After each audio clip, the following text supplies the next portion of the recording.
രാവിലെ നീച്ചതാ നേരെയുള്ള വരവാത്. ഇവിടെ തന്നെയും കാത്ത് കുറേ ആൾക്കാരുണ്ട്. സംഭവം നമ്മൾ പൈസക്കൊക്കെ വേണ്ടിയിട്ടാണ് അതൊക്കെ ചെയ്യുന്നത്.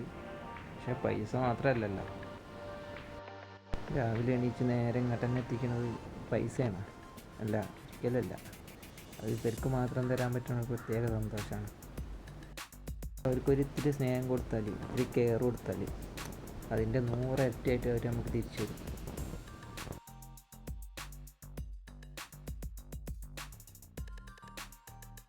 നമ്മളതിന് കൊടുക്കുന്ന സ്നേഹത്തിന് അത് തിരിച്ചു തരുന്ന സ്നേഹമാണ് അതിൻ്റെ വയറ്റിൽ. അപ്പോൾ നമ്മൾ എന്ത് ചെയ്യണം?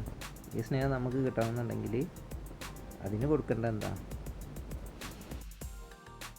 അതിന് കൊടുക്കേണ്ടത് ഇത് ജീവിക്കാൻ പറ്റിയ സാഹചര്യം, പിന്നെ കുറച്ച് ഭക്ഷണം. സൗകര്യം ഇവിടെ ഓക്കെയാണ്, ഇനി ഭക്ഷണം വേണ്ടേ? ഭക്ഷണമാണ് ഈ റെഡി ആയിക്കൊണ്ടിരിക്കുന്നത്. ആർട്ടീമിയ ഇത് ഞാൻ ഇന്നലെ രാവിലെ വിരിയിക്കട്ടോ, ഇന്നലെ കൊടുത്തിട്ട് ഇപ്പോൾ വിരിയിക്കട്ടോ. ഇപ്പോൾ ഏകദേശം ഓറഞ്ച് കളറായി കണ്ടില്ലേ? 24 മണിക്കൂർ കഴിഞ്ഞു. നമ്മളെത്ര പെല്ലറ്റ് ഫീഡ് കൊടുത്തിട്ടും കാര്യമില്ല. അതിന് കാര്യമില്ല എന്നല്ല, അത് ഓക്കെയാണ്, അത് കഴിക്കും, സംഭവമൊക്കെ ശരി. പക്ഷേ ലൈവ് ഫുഡ് കൊടുക്കണതിൻ്റെ അത്ര എഫക്റ്റ് എന്തായാലും വരില്ല. അതിനിപ്പോൾ ഗപ്പി എന്നല്ല, വേറെ ഏത് ഫിഷാണെന്നുണ്ടെങ്കിലും ലൈവ് ഫുഡാണ് ഏറ്റവും ബെസ്റ്റ്. പിന്നെ നമുക്കത് ഉണ്ടാക്കാനുള്ള ബുദ്ധിമുട്ടുകൊണ്ടും കാര്യങ്ങൾ കൊണ്ടും വിരിയിച്ചെടുക്കാനൊക്കെ ഉള്ളതുകൊണ്ടാണ് പെല്ലറ്റ് ഫീഡ് പ്രിഫർ ചെയ്യുന്നത്. നമ്മൾ ഫസ്റ്റ് ടൈം അത് വിരിയിക്കാൻ നിൽക്കുന്ന സമയത്തൊക്കെ കുറച്ച് റിസ്ക് ആവും. പക്ഷേ പിന്നെ അതൊരു ജീവിതത്തിൻ്റെ ഒരു ഭാഗമാവും. പിന്നെ അതത്ര റിസ്ക് ആയിട്ട് തോന്നില്ല. ചെയ്യാനാ മടി. ചെയ്ത് കഴിഞ്ഞാൽ പിന്നെ പ്രശ്നമൊന്നുമില്ല, പിന്നെ അങ്ങനെ അങ്ങോട്ട് ചെയ്തു പോയിക്കോളും. എയർ പമ്പ് ഈ ബോട്ടിൽ വെച്ചിട്ട് എങ്ങനെ ഇത് വിരിയിക്കുക എന്നുള്ളത്, ഇതിൻ്റെ ഫുൾ പ്രോസസ്സ് ഇതൊക്കെ അടങ്ങിയൊരു വീഡിയോ ഞാൻ ചെയ്തിട്ടുണ്ട്. തുടക്കക്കാർക്ക് വേണ്ടിയിട്ട് ചെയ്തതാണ്. ആരെങ്കിലും തുടക്കക്കാരുണ്ടെന്നുണ്ടെങ്കിൽ പേജിൽ വന്ന് നോക്കുകയെന്നുണ്ടെങ്കിൽ അവർക്കത് ഉപയോഗപ്പെടും. ആദ്യം ചിലപ്പോൾ ആദ്യമായിട്ടൊക്കെ വിരിയിക്കുകയെന്നുണ്ടെങ്കിൽ ചിലപ്പോൾ ഫെയിലാവാനൊക്കെ ചാൻസ് ഉണ്ട്. പക്ഷേ അത്ര റിസ്ക്കുള്ള പരിപാടിയൊന്നുമല്ല. നമ്മൾ നല്ല രീതിക്ക് ശ്രദ്ധിച്ച് നല്ലപോലെ ഇൻസ്ട്രക്ഷൻസൊക്കെ നോക്കി അങ്ങനെയൊക്കെ ചെയ്യാമെന്നുണ്ടെങ്കിൽ 100% സക്സസ്സാണ്. അങ്ങനെ ആർട്ടീമിയ സെറ്റായി. ഇനി നമുക്കിത് സിറിഞ്ചിലാക്കിയിട്ടേ അവരങ്ങനെ ഫീഡ് ചെയ്യാം.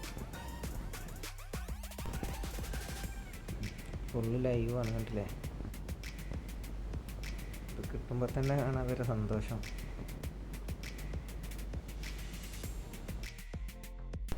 എപ്പോഴും ഫീഡ് ചെയ്യുന്ന സമയത്ത് അഡൽട്ടായതിന് കുറച്ച് കൊടുക്കുക, ബാക്കിയുള്ളതിന് ചെറിയ കുഞ്ഞുങ്ങൾക്ക് കൂടുതലായിട്ട് കൊടുക്കുക. കാരണം അഡൽട്ടായതിന് നമുക്ക് വേണമെങ്കിൽ പെല്ലറ്റ് ഫീഡൊക്കെ ഒരു നേരം കൂടുതലായിട്ട് കൊടുക്കാനൊക്കെ പറ്റും. പക്ഷെ നമ്മൾ ഒരു നേരെ ആർട്ടീമിയ ഹാച്ച് ചെയ്യുന്നുള്ളൂ എന്നുണ്ടെങ്കിൽ ആ നേരം കുഞ്ഞുങ്ങൾക്ക് കൂടുതൽ പ്രയോറിറ്റി കൊടുക്കുക.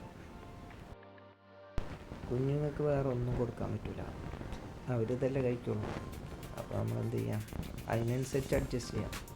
ഞങ്ങൾ ആർട്ടീമിയ എത്ര വിരിയിക്കുന്നുണ്ട്, എത്ര നേരം ചെയ്യുന്നതെന്നനുസരിച്ചിട്ട് നിങ്ങളെ സൗകര്യത്തിനനുസരിച്ച് നിങ്ങൾക്ക് കൊടുക്കാം. പക്ഷെ ഞാൻ ചെയ്യുന്നത് അങ്ങനെയാണ്, കൂടുതൽ കുഞ്ഞുങ്ങൾക്ക് കൊടുക്കും. കുഞ്ഞുങ്ങൾക്ക് കൊടുക്കുമ്പോൾ തന്നെ അതിൻ്റെ പ്രോഗ്രസ് മനസ്സിലാവുന്നുണ്ട്, നല്ല വ്യത്യാസമുണ്ട്. പകുതി മാത്രം ഡേയ്സ് പ്രായമുള്ള കുഞ്ഞുങ്ങളൊന്നുമല്ല, പക്ഷെ കണ്ടില്ലേ നല്ല വളർച്ച ഉണ്ട്. ആർട്ടീമിയ ഫീഡ് ചെയ്യുന്നതുകൊണ്ടാണ്. പിന്നെ ഈ ആൽഗേ വാട്ടർ ഉള്ളത് കുറച്ചൊക്കെ കുഞ്ഞുങ്ങൾക്ക് നല്ലതാണ്. അപ്പോൾ ആൽഗേസൊക്കെ കുറച്ച് കഴിച്ച് അത് അത്യാവശ്യം ആക്റ്റീവ് ആവും, നല്ല ഗ്രോത്തും ഉണ്ടാവും.